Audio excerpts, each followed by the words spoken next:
इश्क वो मौसम है जो समझ में नहीं आता। कभी धूप सा तपता है, कभी बादल बन छा जाता। ये बेवजह मुस्कुराने की वजह बनता है और कभी कभी आंसुओं में भी सजदा करता है। न नाम होता है ना कोई पता, फिर भी हर धड़कन में बस एक ही नशा। कभी खामोशी में गूंजता है, कभी शोर में खो जाता है। इश्क वो जज्बा है जो हर बार नया सा हो जाता है। My root lover. नकुल की सारा के साथ बढ़ती नजदीकी। रात कांटे नहीं कट रही थी।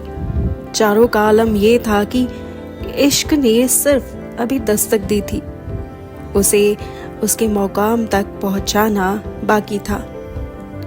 अगली सुबह सारा इतनी जल्दी उठ गई, ना कोई अलार्म ना कोई किसी ने उठाया, बल्कि वो इतनी जल्दी उठ गई कि सब अभी तक सोए थे और इतनी खुश और खिली खिली उठी मानो जैसे उसे दुनिया की सारी दौलत ही मिल गई हो।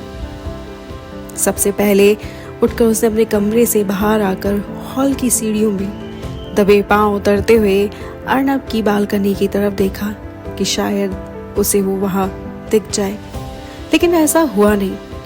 बावजूद इसके सारा ने हार नहीं मानी और उसने सोचा कि क्यों पहले सबके कमरे में जाकर चेक किया जाए कि कौन सा कमरा सर की बालकनी के ठीक सामने है। फिर क्या था, सारा ने लाइन से सबके कमरे में जाकर सबको उठाना शुरू कर दिया और सबके कमरे भी चेक किए, लेकिन फाइनली उसे नकुल का कमरा मिला जो कि अर्नब की बालकनी के ठीक सामने था। अब उसे चाहिए था कि वो कमरा उसे मिल जाए, लेकिन कैसे? सारा नकुल के रूम में अंदर चली गई और सोचती है अब कैसे से रूम लिया जाए। पहले ज़रा मुझे ये तो पता लग जाए कि यहाँ मुझे रखा भी है या नहीं। उसके बाद नकुल को थोड़ा मक्खन पॉलिश करना होगा और शायद फिर मेरा काम बन जाए। सारा खड़ी खड़ी ये बात सोच ही रही थी कि नकुल उसको गुड मॉर्निंग कहते हुए उसके करीब आ जाता है और सारा सक पकासी जाती है और पीछे हट जाती है। नकुल को ये रियलाइज होता है कि शायद उसे सारा को अनकंफर्टेबल कर दिया है, तो वो भी गले को जोर देते हुए एक आवाज करता है और पीछे हट जाता है। कुछ समय के लिए बिल्कुल सन्नाटा छा जाता है कि तभी अचानक दोनों के दोनों एक साथ बोल पड़ते हैं, रात नींद कैसी आई? सारा नकुल से कहती है, पहले तुम बताओ कैसी आई नींद तुम्हें, क्योंकि मैंने सुना था तुम अर्ली बर्ड हो, रात को जल्दी सोते हो और सुबह जल्दी उठते हो, लेकिन कल मैंने तुम्हारा सारा का सारा टाइम टेबल ही बिगाड़ दिया। नकुल हल्की सी स्माइल के साथ ग्रीन टी ऑफर करते हुए कहता है, बिल्कुल, वो तो थोड़ा अपसेट हुआ ही, लेकिन लेट नाइट की वजह से नहीं, किसी और वजह से हुआ। अब सारा को ये बात समझते देर नहीं लगी कि वो कृति मैडम के बारे में बात कर रहा है और उसी बात को आगे बढ़ाते हुए नकुल के हाथ से ग्रीन टी का कप ले लेती है। सारा एक सिप लेते हुए कहती है, सही कहा तुमने, कल बहुत प्यार मोहब्बत की बातें हो गई थी।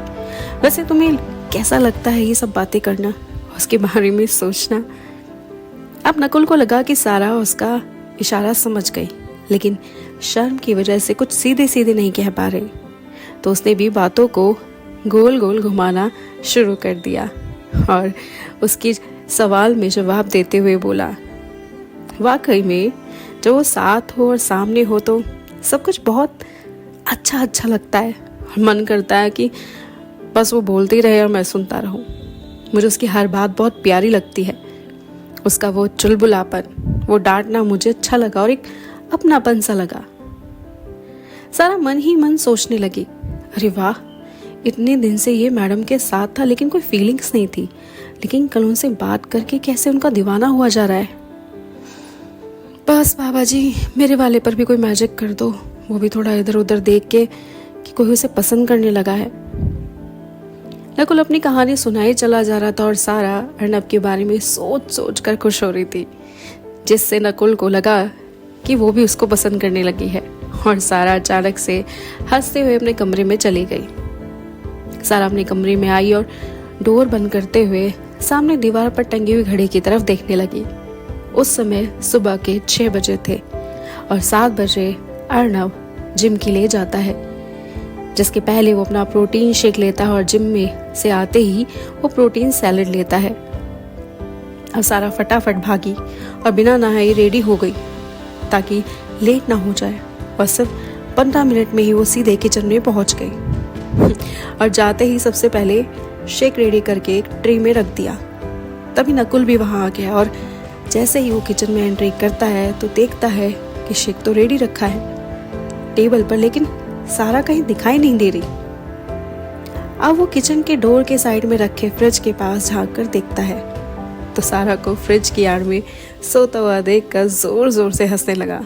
अचानक से नकुल के हंसने की आवाज सुनकर सारा की नींद टूट गई। वो हड़बड़ा कर उठी और अपना हाथ आगे करते हुए कहती है, ये लो सर, आपका शेक रेडी है। ये देखकर नकुल की हंसी नहीं रुकी, वो सारा का मजाक उड़ाने लगा। कोई कह रहा था रात को लेट नाइट जागना मैं मैनेज कर लेती हूँ, लेकिन यहाँ तो ऐसा लग रहा है कि गधे और घोड़े खड़े खड़े ही बिकेंगे आज। सारा साइड में लगी स्लैब पर रखी सॉस की बोतल खोलकर सीधे नकुल के ऊपर पलट देती है और फिर हंसने लगती है। क्या हुआ, हो गई ना बोलती बंद? तुम्हें क्या लगा तुम मजाक उड़ाओगे और मैं सुनकर चुप हो जाऊंगी? मजाक चलता है लेकिन नींद के मामले में नहीं। मुझे सोना बहुत पसंद है, लेकिन रात में ना सोना मेरी मजबूरी बन गया है। नकुल हैरान होते हुए कहता है, ओ अच्छा, और भला क्या मजबूरी थी तुम्हारी नहीं सोने की? लेकिन मन ही मन वो ये सोच रहा था कि शायद वो भी मेरे बारे में सोच कर नहीं सोई होगी। दोनों का मजाक चल ही रहा था कि तभी अर्णव की आवाज आती है और वो सीधे नकुल को बुलाता है। क्या नकुल इस हालात में जाएगा या फिर सारा को भेजेगा? क्या आज वाकई सारा और अर्णव का मिलना हो पाएगा?